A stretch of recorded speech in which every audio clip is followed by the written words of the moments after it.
This weekend on Fox Pay-Per-View, we have the Battle for Mexico. Oh my goodness, over here. This is going to be a slop fest of epic proportions. Andy Ruiz and Chris Arreola are going to throw down, and I can't wait to see it and break it down with my man, Kevin Parry. Kevin, let's hit it, brother.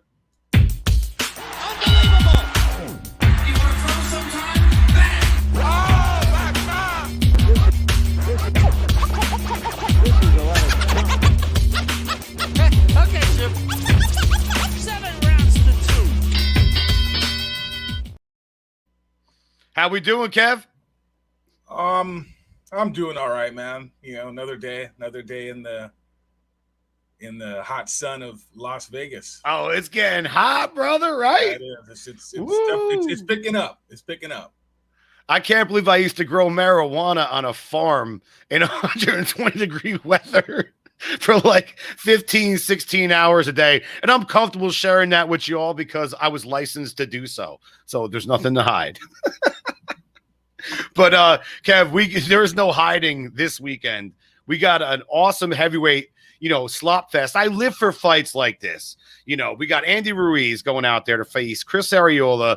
Both very passionate fighters, high knockout percentages. Andy Ruiz is at 63% knockout percentage, where we have Arreola at about 70%. So, I mean, these guys bang. These guys go out there, and there's a lot of pride on the line because they come from similar cultures. Let me get your prediction first, Kev. What do you think this fight's going to look like, and who do you think is going to win?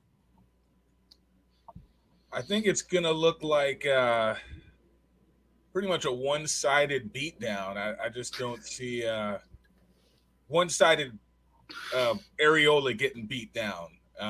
He's way past his prime. He's about 40 years old.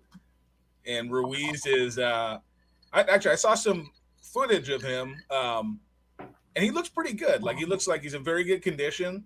And he's more in his prime. He's got the quicker hands. At this stage, he's probably the bigger puncher, and I think he showed against Anthony Joshua that he has a pretty solid chin. So I'm really looking for not really much of a competitive fight. But Arreola's tough, so I think he's gonna be game. Like, he's gonna try his hardest, but I just think he's just way outgunned.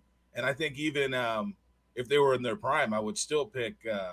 If they both were in their prime, I would still pick Andy Ruiz. I just think overall he's just a better fighter. He's more fundamentally sound than Arreola. Arreola's more of a boxer / brawler, and I think he's going to play right into Ruiz's counter-punching skills and his quick hands. Those are great assessments, and Andy Ruiz does have very fast hands. And I told everyone that would listen the first time going into the Joshua fight that Andy Ruiz is a real fighter. He's excellent. He's very fast.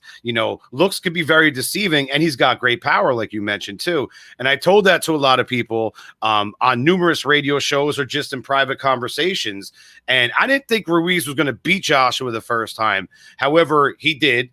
He had to go through some adversity to get to that victory, to get to that end game point, but he certainly did. The second time around, very lackluster.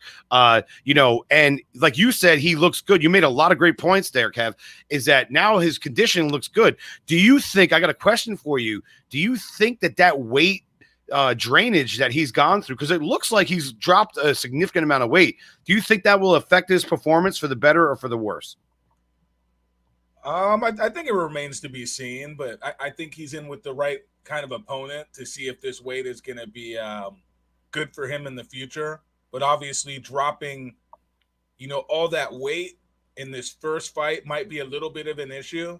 But I think in the future, if he can maintain the weight and not, blow up so much in weight in between fights, I think it's going to be positive for him. I mean, he's not fighting somebody. I mean, he's a huge favorite. I don't know what the odds makers have it, but in my mind, I mean, he's somewhere between a 15 to 21 favorite in my mind. I mean, The odds are huge. I was at numerous sports books yesterday, and when I come with my prediction in a moment, you're going to know that Johnny Boy's been drinking, and I might still be drunk from yesterday because I know a lot of people are like, dude, homie, you drunk? So I guess the listeners could already gauge where I'm going with my prediction, but he's a huge favorite. Andy Ruiz is a huge, significant favorite at every Vegas sports book that I've seen, and even online.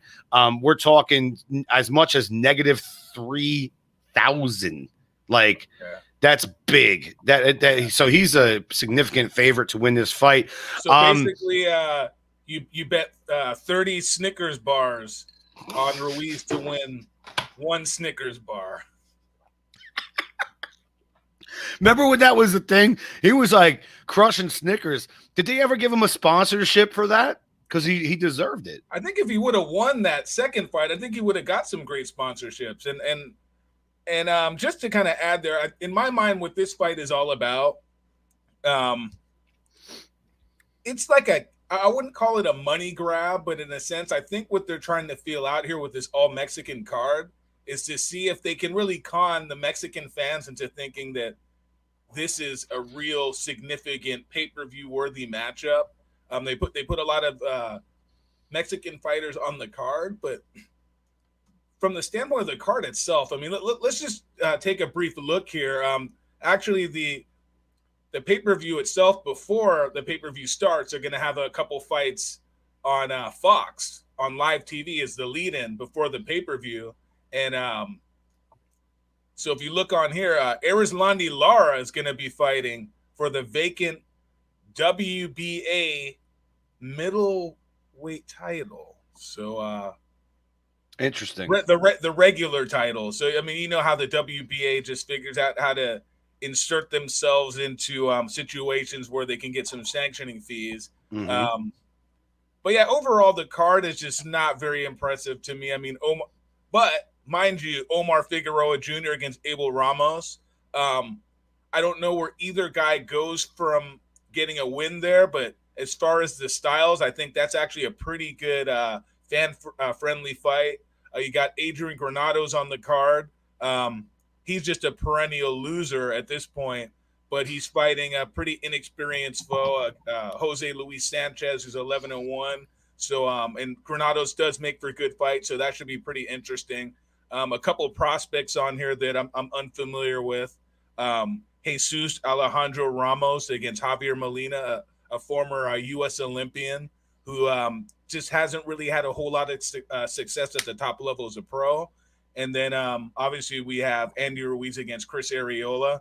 And then we have a great prospect in Sebastian Fundora, who's I think a 6'3", 154-pounder. They call him the towering Inferno. He's huge. And he's fighting very tall. Kota, who has pretty much got knocked out every time he stepped up. So I expect a KO there. What are your thoughts overall on the card, John? I'm not too impressed, but I'm just it's very curious to see how many pay-per-view buys they think they're gonna get off of this. But this is kind of throwing Ruiz into the pay-per-view market, I guess you could say. And if he wins, I think they're gonna try to throw him in there with possibly Deontay Wilder. What do you think about that? Am I wrong about that, or give me your thoughts? No, I think that's the end game that they're trying to look for with Andy Ruiz, is to get Deontay Wilder. But what we have in front of us is an entertaining card, to say the least. For me, I love heavyweight boxing. I love heavyweight slop fests. I love me some Burt Cooper versus Michael Moore. You know what I'm saying? Like this has like a certain vibe to it, where I think we got matching tattoos, matching weight, matching, nationalities, obviously. And I think the Mexican contingency will come through for it, as well as boxing fans in general. It's a fun fight. Now, does it make record-breaking pay-per-views? No. Does it get some buys? Yes. Will I be watching? I cannot wait. I think it's going to be a fun fight. And we keep using the whole like Mexican thing as pride and tradition. And yes, big time passion with, Mexicans and boxing and like their whole like, roots to the sport and how they fight and how much commitment their fans actually give and, fill up arenas and buy pay-per-views. I think that's what's going to fuel Arreola in this fight to be special. He said something that meant a lot when I watched him the other day on Fox's preview show for the fight. He said that I should have been the first Mexican to win a title, and I failed, and I had the opportunity, and this guy got it. So by me beating him, and I'm paraphrasing, but along those lines, by me beating him, I am becoming the Mexican champion. And I love Arreola's chin. He's always game. He's always in a fun, entertaining fight. Now he is getting older. Let's face facts. He's nice. He's not young anymore. I got to take issue with some of those comments because. Okay, take issues. Yeah, I'm going to take issue with that because he's actually had, I believe, 3 shots at the title. Yes, sir. He lost to Deontay Wilder. He got knocked out. He lost to Bermane Stiverne. He got knocked out pretty brutally in that fight. And then he got stopped against Vitaly Klitschko. He made a pretty game effort in his first title shot, and then he's kind of just been slipping in his last few fights. He's just become a solid game opponent for upcoming fighters. He lost recently to Adam Kownacki. I believe that bout they threw the most punches in heavyweight history, but I think that's what that showed also is he doesn't have the same punching power that he used to have. I think he's really slipped a lot, and I wouldn't say I'm concerned for his health here, but I think if he loses decisively, if he gets knocked out, I think he should call it a day. I think you should call it a day. He's definitely getting a nice payday here. Let me ask you something, Kevin. You're absolutely correct. He did bid for the title multiple times.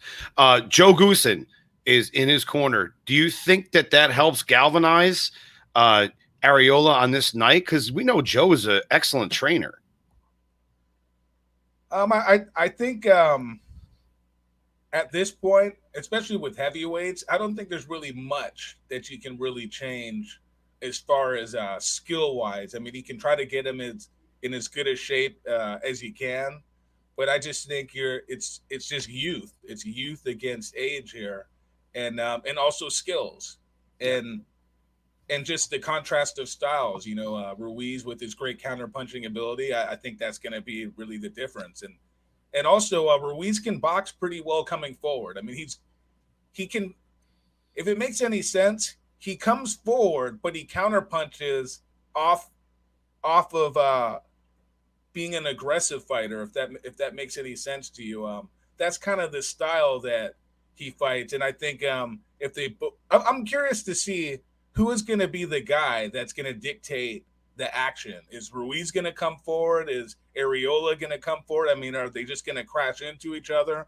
Or is Arreola going to be a little bit more defensively responsible and try to box? I think that's going to be interesting. I think if Arreola can kind of try to, I mean, I know that's not really his style, but obviously from a game planning standpoint, I think he needs to kind of do a few different things. He doesn't need to be so predictable how he normally is in most of his fights, where he just stands right in front of you and wants to exchange punches. I think he needs to be a little bit more responsible with his approach if he's going to give himself any chance of making it 5 or 6 rounds. I don't see it going much further than that.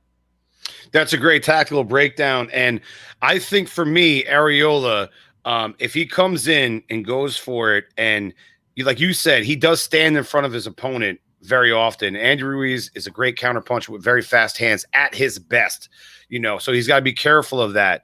But Arreola needs to set a fast pace, needs to make Ruiz understand that, Arreola's been in the game a little longer, and he's definitely fought some really serious opposition. You had mentioned Deontay Wilder, Klitschko, also goes all the way back to Jameel McCline, so for Arreola, it set the pace, have the confidence. And I think that the failures he had in the past, he's keeping in mind here, even though this is not for a championship, this is not for a title. in his own mind, and it's just like a Rocky movie over here or an Eminem song or something. This is his moment, man. This is his moment to make all those wrongs that he had done right by taking out the guy that did what he felt he could have done himself. So we got some juice here. We got some drama. And then what I want to segue to is, oh, by the way, I am going to say on record, and I'm going to eat shit for this probably at a later point, Arreola is going to win by stoppage under, ready, Kev? I thought about it, and I'm not drunk still from last night. I was earlier, but I'm not anymore. 8 rounds. Under 8. I got him winning under 8. I know it sounds crazy. People are listening probably like, Johnny's lost his mind. I didn't smoke weed today. I haven't done anything. I think you smoked a lot of weed today. All right, so we're going to go to the Does Kevin Care section. Oh, right. Man, we got a whole lot of stuff going on. Kevin, do you care about Derek Chisora versus Joseph Parker? Wow. I think it's probably going to be a pretty decent fight, but Joseph Parker has not been too entertaining in most of his bouts like recently, but I think Derek Chisora can pretty much bring the fight out of anybody. I mean, his style, I mean, he's going to come forward. I mean, he's going to take punches to get his in. He's always in, for the most part, entertaining fights. So, I mean, I kind of like that one. I mean, and is that on DAZN or where's the? I think it's a DAZN card. I believe it is on DAZN. And that's on Saturday? Saturday as well. Yeah, we got a whole lot of fights on Saturday. Yeah, I mean, if I was somebody who had DAZN, which I don't, that would definitely be one for me to check out in the afternoon. I believe it's in England, correct? I'm pretty sure it's in England. Yeah. Okay. Let me see. I can look this up real quick. In the meantime, I will say that Joseph Parker is on a 4-fight win streak. Like you said, though, not very entertaining. He's a tough guy. He's a likable guy, but he just like lacks like that it thing that makes him get to the next level.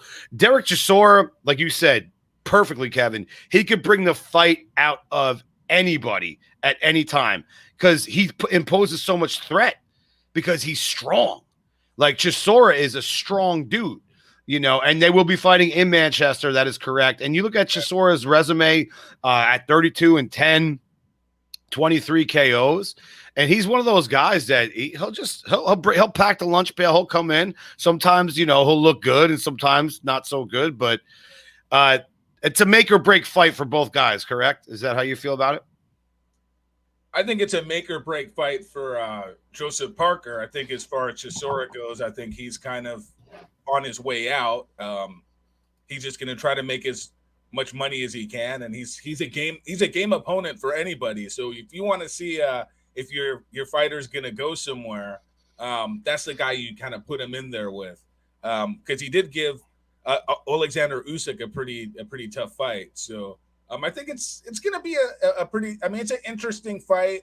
If Parker wins, it'll get him back in the conversation, hopefully another title shot. So we'll see. You know, we'll see what happens from there because obviously there's definitely – I mean, once this Joshua and Tyson Fury thing kind of gets worked out and they actually fight, there's some decent contenders that are still waiting in the wings to get a shot. So see how he does on Saturday, and if he can win, he puts himself back in the conversation. Absolutely, man. You know, I'm also looking forward to this one to see the return of Bivol coming back. It's been shit. I think the last time he fought was October 2019. He comes back against Craig Richards, who has a decent record. I looked into it. You can't expect Bivol to come right back in after all that inactivity and take on a world beater. Do you care about Bivol's return to the light heavyweight division? Not at all. You don't like him? No, I mean, I like the fighter. I don't like the matchup, but obviously he's been out of the ring a while. And I'm unfamiliar with his opponent, so maybe his opponent is, you know, has some decent skills and ability. I don't know. Does he have a lot of knockouts? Is he a puncher? He's a boxer? I'm just not familiar. Yeah, he's a boxer. He's a boxer. I could break down his resume for you in a moment. And I tell you what, it's like, what have you done for me lately? You know, it's like, I almost forgot Bivol was actually a fighter. You know, I went through a point where I'm like, I'm like, oh wow, what I heard. I'm like, I forgot who he was. Out of sight, out of mind. That's kind of what I think about him. Absolutely. And, I don't know who's promoting him, but obviously he's kind of on the outside looking in, even though, I mean, he's a really good fighter. Yes. I was actually reading some comments on, I think I saw that when this fight was announced, I was reading some comments, I believe it was on fightnews.com, just different people's thoughts about the fight itself and him. And he was really getting a lot of criticism. I mean, people were saying he was really boring and he's just horrible to watch. It's going to be a 12-round decision, I like the guy though. I mean, I think he's entertaining if he's in there with the right opponent. But I think what has kind of happened with him is he seems like he's just more content on sticking to a game plan, not getting hit, not taking any serious chances in his bouts. And I think because he's a great boxer, but he can punch. So I think if his mentality is kind of what bothers me a little bit, and that's what makes people probably not that interested in seeing him when you compare him to people like Joe Smith or Artur Beterbiev. Obviously, he beat Joe Smith very decisively already, so that's somebody that he's already gotten out of the way. But he's not the light heavyweight at the top of the food chain as far as who people want to see. But I think if he create some excitement and get some good knockouts in his next couple of fights, I think that will change. It just kind of depends on how he looks in these bouts. Activity will help that too. And the opponents, because when you're fighting guys like this, it's kind of hard to earn people's respect when they don't know the opponents you're fighting. And it's almost like you're in a no-win situation, because if you blow the guy out, people are going to say, oh, well, that opponent was a bum. And then if you go the distance, it kind of hurts your stature. So he's in a bad situation. Right. Obviously, he needs to be active. He needs to make money. He hasn't fought in 19 months. Yeah, exactly. So if you go to distance, you're like, well, I was just trying to get rounds in. Even though, like, come on, people, let's face facts. It's 22. I mean, I kind of feel bad for the guy. I don't think he's been promoted properly, and I think that's part of the issue also. Yeah, let's face facts. No fighter wants to go the distance. You know what I'm saying? Like, you want to get someone out of there. Like, sometimes you might want rounds, but if, as a fighter myself from back in the day, and like I was never professional, if I have an opportunity to get out of this fight and take someone out, I'm going to take him the fuck out. Yeah. That's what I'm going to do. I ain't trying to play with my food. I'm trying to eat and go home and get some dinner. Last one about Kevin Cares. Then we're going to move on to some news over here in the boxing world. A lot went down this week. Katie Taylor versus Natasha Jones. Do you care about this fight? I'll be honest with you, I'm not really a huge fan of women's boxing in general, so I'm not too interested, but I think it's actually going to be a pretty good fight, because from what I hear, they're both good fighters. Katie Taylor's a good fighter, and I believe Natasha Jonas was a former Olympian also. Am I correct there? Or you might be correct on that. That I don't know, but I do know she's a very good fighter. Yeah, and I believe her last fight was a pretty good matchup. Like, she made a good account of herself. I think she lost it. Did she lose a decision? Or she had a draw in her last fight against Terry Harper. Yep. Yeah, so this is probably and they're both from the United Kingdom, so there's definitely like a rivalry there. So I think it's going to be from a significance standpoint, it's probably one of the best fights that could be made in women's boxing, at least in the interim, before some bigger fights, like maybe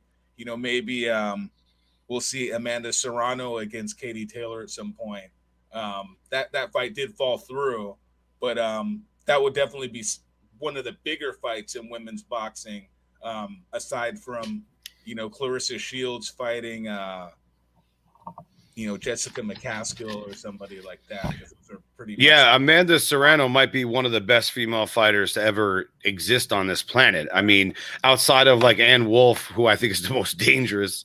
And I've been in contacts with Ann. Shout out to Ann. And we're going to get her on, Kev. And she's wonderful, and she's willing to do the show. Get Amanda Serrano on too. Yes, I've been working on that. I've been in talks with her people, and I'm trying to give a push to the ladies. I've had a lot of female boxers on, and I've had a lot of great times. Kaylee Reese, I mean, was probably one of the funnest interviews I've ever had. We went from just trying to talk about boxing to talking about tattoos to talking about, I don't know, it felt like a episode of like Curb Your Enthusiasm. We just went on this crazy roller coaster and just had an absolute blast. So shout out to my girl. Okay, so news. All right, Kev.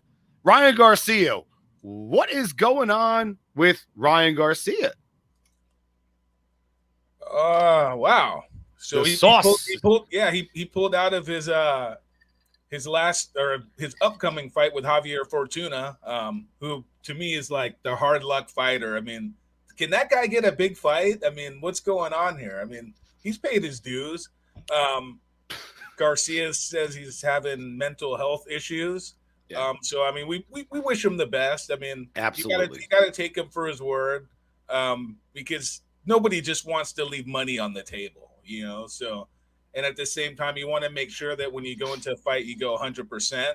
You don't want to leave anything in the gym, or you want to make sure that your mind is right. So we just hope that we get to see him soon, because he's definitely he's very popular on social media, and people bring that up all the time, how many Twitter followers he has and all that stuff. But besides that, he's an entertaining fighter. So we want to see him because he can fight, and hopefully sooner than later we'll get to see him in action, and they'll reschedule that bout with Javier Fortuna. He's a very interesting kid, very handsome, engaging, great personality.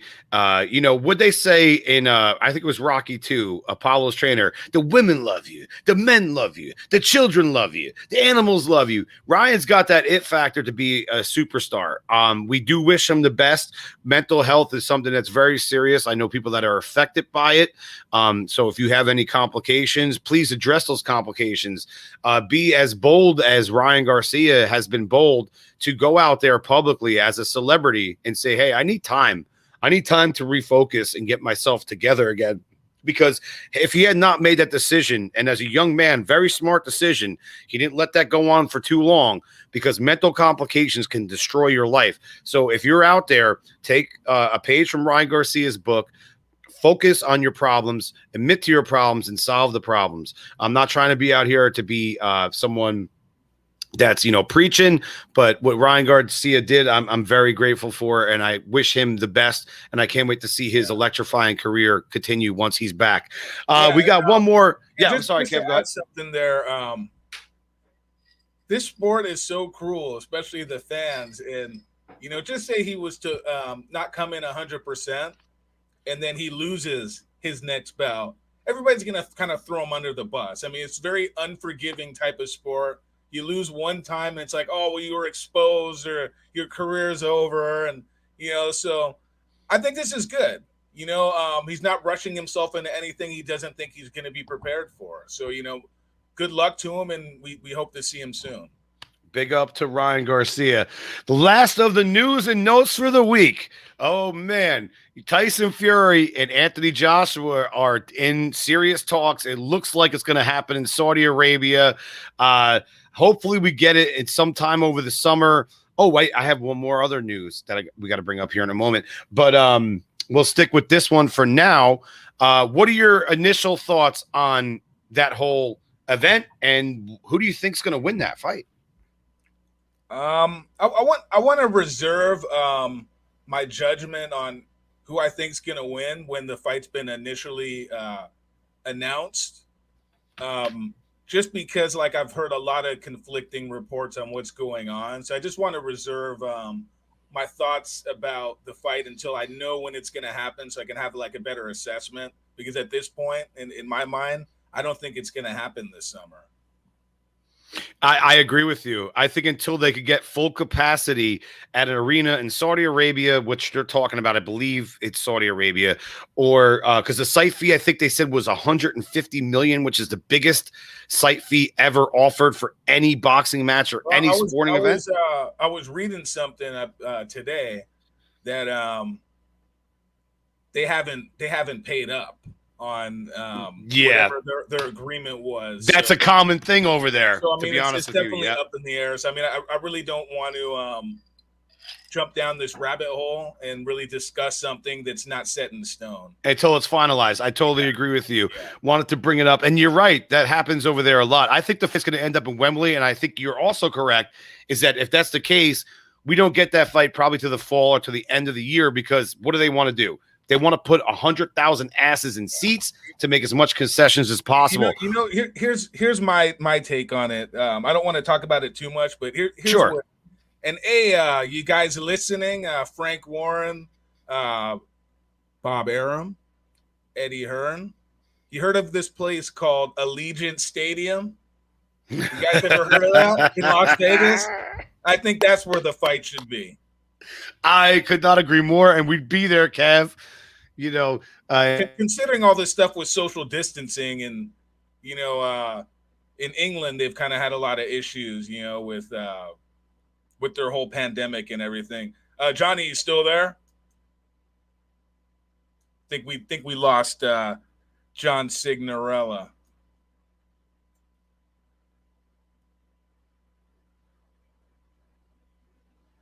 So, anyways, hopefully we get John back on the show in a little bit. He froze up here, but we'll talk about just real quick this fight from the last Saturday. Emmanuel Navarrete, he stops Christopher Diaz in the 12th round.